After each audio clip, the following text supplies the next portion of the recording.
सुनने में थोड़ा अजीब लगता है कि बिच्छू घास का साग कैसे बनता होगा। तो कंडाली निकालते निकालते हाथ पे भी थोड़ा सा कंडाली लग गई है, लेकिन अब कुछ ही गिने चुने लोग इन पे खाना बनाते हैं। बंगारी को गर्म होने के लिए काफी तेज आंच की जरूरत होती है और यहाँ पे भाई साहब ने फुल आग जलाई और इसमें डाल देंगे हम एक छोटी चम्मच नमक का। तो चावल भीगने के बाद इनको डाल देते हैं सिलवटे पर।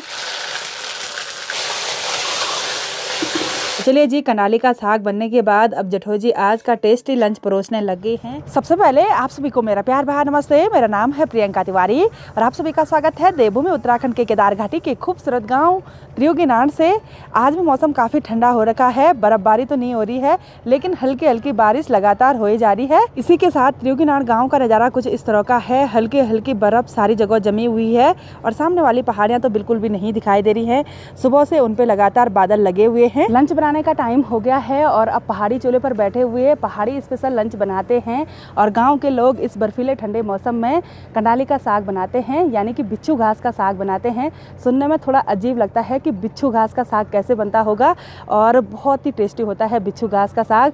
मैं सोच रही हूँ इस ठंडे ठंडे मौसम में मैं भी बिच्छू घास का साग बना देती हूँ और आपको भी दिखाती हूँ कि पहाड़ी लोग किस तरह से बनाते हैं। जब तक मैं कंडाली निकालने की तैयारी शुरू कर ही रही थी तब तक बारीक बारीक बर्फबारी फिर से शुरू होने लगी है। तो अब चलते हैं नीचे सगुड़े में। कंडाली तो आसानी से मिल जाती है लेकिन निकालने में काफ़ी दिक्कत होती है। मेरे हाथ पे एक टोकरी है, एक चिमटा है और एक चाकू है। ये बहुत तेज़ चाकू है, वैसे दराती भी ला सकती थी लेकिन मैंने सोचा चाकू से ही काट लेंगे।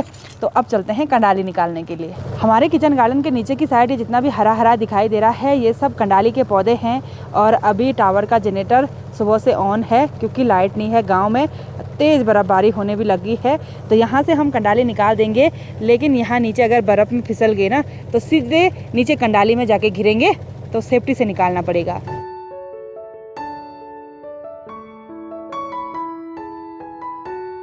ये जो कंडाली के कांटे हैं अगर वो स्किन में लगे ना तो 1-2 दिन तक तेज़ झंझनाहट के साथ दर्द होता है, 2 दिन तक तो ठीक भी नहीं होता है।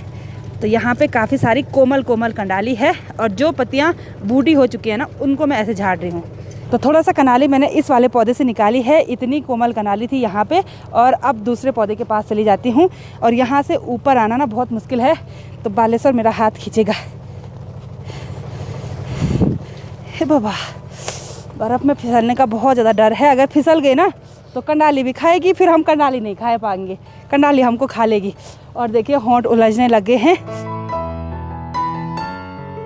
तो कंडाली निकालते निकालते हाथ पे भी थोड़ा सा कंडाली लग गई है और इतनी कंडाली शायद काफ़ी है। ठंडा बहुत ज़्यादा हो गया है, भयंकर वाला। इतनी कंडाली काफ़ी है साग बनाने के लिए। और जैसे ही मैंने कंडाली निकाली वैसे ही जेठो जी का फ़ोन आया कि साग क्या बना रहे हो। मैंने बोला कंडाली। बोला कंडाली इधर लेके आओ, यहीं पे साग बनाते हैं। तो मैं इसके साथ मिक्स करने के लिए थोड़ा सा पालक निकालूंगी और थोड़ा सा बडरू भी निकालूंगी क्योंकि कंडाली का साग बहुत गर्म होता है। तो चलिए जी, आज का पहाड़ी स्पेशल कंडाली का साग बनाने के लिए हमने ढेर सारी हरी पत्तियाँ जुटा दी हैं। तो सारी हरी पत्तियाँ मैंने इस थैले में पैक कर ली हैं और अब चलते हैं जल्दी जल्दी जेठो जी के घर पे। वो हमारा इंतजार कर रहे होंगे।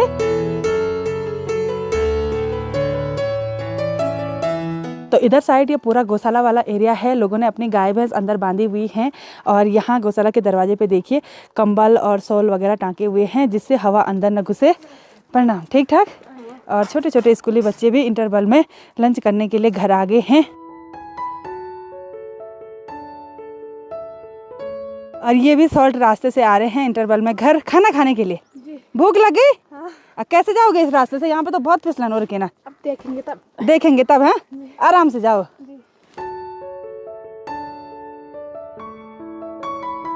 तो चलिए जी, खेतों के सॉल्ट रास्ते से हम जेठो जी के घर पे पहुंच गए हैं और जैसे ही हम यहाँ पे पहुँचे वैसे ही बर्फबारी कम हो गई है।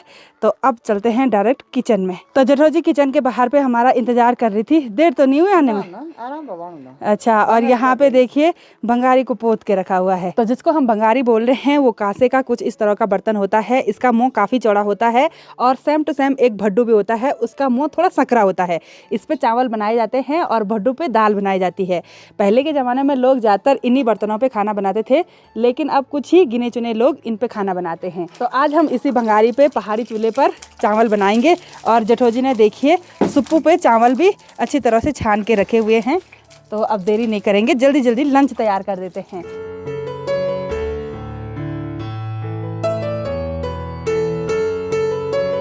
ठंडियों के टाइम पे वैसे लकड़ियाँ सीली रहती हैं जिससे धुआं भी काफ़ी होता है। और चूल्हे पर तो एक पतीले में फुल पानी हमेशा चढ़ा रहता है, पहाड़ी गीजर का काम करता है। तो यहीं से गर्म पानी हम इन चावलों में डालेंगे और जेठो जी ने बोला फुल डाल देंगे। अगर ज़्यादा होगा ना पानी तो बाद में निकाल देंगे, यानी कि मांड अलग निकाल देंगे।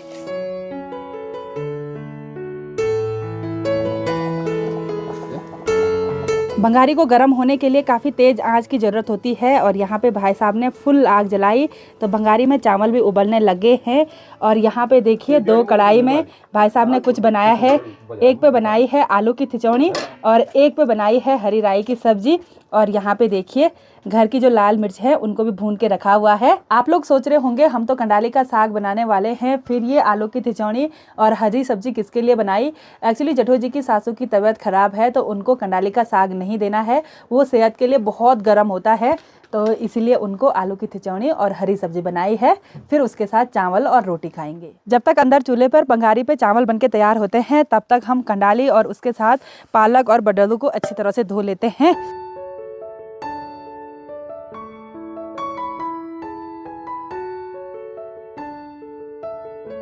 तो ये देखिए जी भंगारी पे चावल बनके भी तैयार हो गए हैं और भाई साहब ने आंच कम कर दी है। भंगारी को चूल्हे से निकालने के बाद अब इस चूल्हे पे चढ़ा देते हैं बड़ी सी लोहे की कढ़ाई। और कढ़ाई चूल्हे में रखते ही हम सीधे इसमें डाल देंगे ये धोए हुए हरे पत्ते और कंडाली के पत्ते। और इसमें डाल देंगे हम 1 छोटी चम्मच नमक का। और इसमें पानी नहीं डालेंगे क्योंकि इन पत्तियों से पानी आएगा।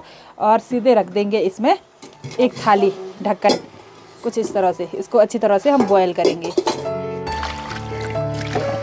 जब तक कढ़ाई में कंडाली के पत्ते उबलते हैं तब तक मैं मसाले पीस लेती हूँ। और हरे साग में हम ज़्यादा मसालों का यूज़ नहीं करते हैं। जेठो जी ने तवा गरम करने के लिए रख दिया है और इसमें मैंने डाल दी है ये कुछ सूखी हुई लाल मिर्च और कुछ ये धनिया के बीज। तो इनको थोड़ा सा हम भून लेंगे। जेठो जी लोगों का सिलबट्टा भी बिल्कुल छोटा सा है और ये लोडू भी देखिए बिल्कुल छोटा सा है, लेकिन है कमाल का।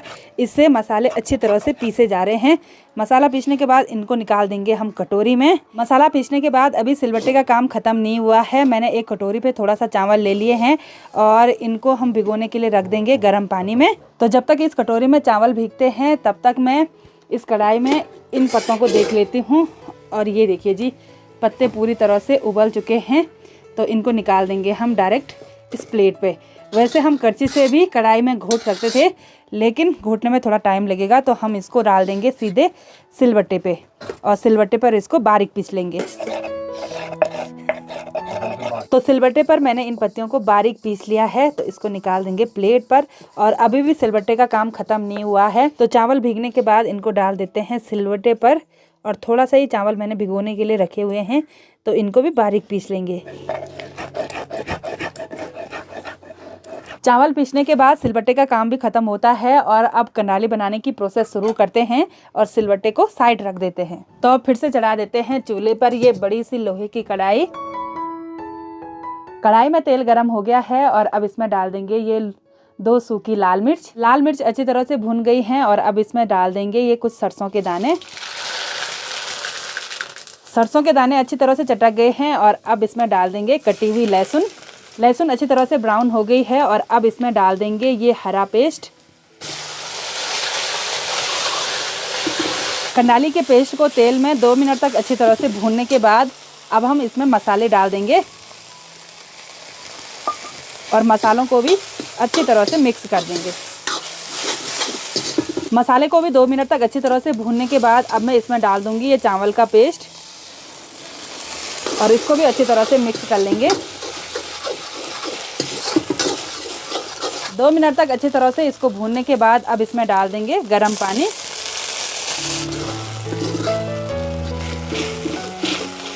गरम पानी डालने की वजह से साग जल्दी उबलने लग गया है और अब इसमें डाल देंगे स्वाद के अनुसार नमक। नमक हमने पहले भी डाला था, तो थोड़ा सा और डाल देंगे। तो चलिए जी 5 मिनट तक कढ़ाई में कंडाली के साग को उबालने के बाद ये बनके बिल्कुल तैयार हो चुका है और इसकी कंसिस्टेंसी देखिए कितनी अच्छी है। तो अब इसको चूल्हे से निकाल देते हैं। तो चलिए जी कंडाली का साग बनने के बाद अब जेठो जी आज का टेस्टी लंच परोसने लग गए हैं, वो भी कांसे की थाली पे। अब इस बर्फीले ठंडे मौसम में लेते हैं गर्मा गर्म पहाड़ी स्पेशल लंच का मज़ा। इसमें है कंडाली का साग, साथ में चावल है जो कि हमने भंगारी पे बनाए हैं, पापड़ है, भुनी हुई लाल मिर्च है और पहाड़ी रसीले माल्टे हैं। तो एक एक करके यहाँ किचन में सभी लोग खाना खाने लगे हैं। तो हस्बैंड जी से पूछते हैं कैसा हुआ? बहुत मस्त, मैंने दोबारा भी ले लिया चावल। अच्छा, इतनी जल्दी खा लिया? बहुत टेस्टी हो रहा है। अच्छा, बालेश्वर कैसे हो रहा है? बढ़िया बढ़िया हो रहा है। और नीरज कैसे हो रहा है? बहुत अच्छा हो रहा है। कंडाली का साग पहले भी खाया? अच्छा, खाया है नीरज भांजे ने। और अब मैं भी लेती हूँ गर्मा गर्म लंच का मजा। लंच करने के बाद जैसे ही हम किचन से बाहर आए और वैसे ही देखिए मौसम काफ़ी सुहावना हो गया है। सामने वाली पहाड़ियों पे अच्छी सी तेज़ धूप खिली हुई है और जिन पहाड़ियों पे बर्फबारी हुई है ना, वो पहाड़ियाँ बहुत ही खूबसूरत दिखाई दे रही हैं। आज गांव में न जाने कितने घरों में कंडाली का साग बना होगा और हम ठंडियों के टाइम पे कंडाली का साग खाना पसंद करते हैं। आप में से बहुत सारे लोगों ने भी कंडाली का साग खाया होगा और जिन्होंने नहीं खाया वो ज़रूर बनाइए और फिर बताइए कि उसका टेस्ट आपको कैसा लगा। तो आज की इस वीडियो को यहीं पे एंड करते हैं। आई होप आपको वीडियो पसंद आई होगी। वीडियो पसंद आए उसको लाइक कीजिए, कमेंट कीजिए और अपने दोस्तों के साथ शेयर कीजिए। मैं प्रियंका योगी तिवारी मिलती हूँ आपको अपनी अगली नई वीडियो में। तब तक के लिए जय देवभूमि उत्तराखंड।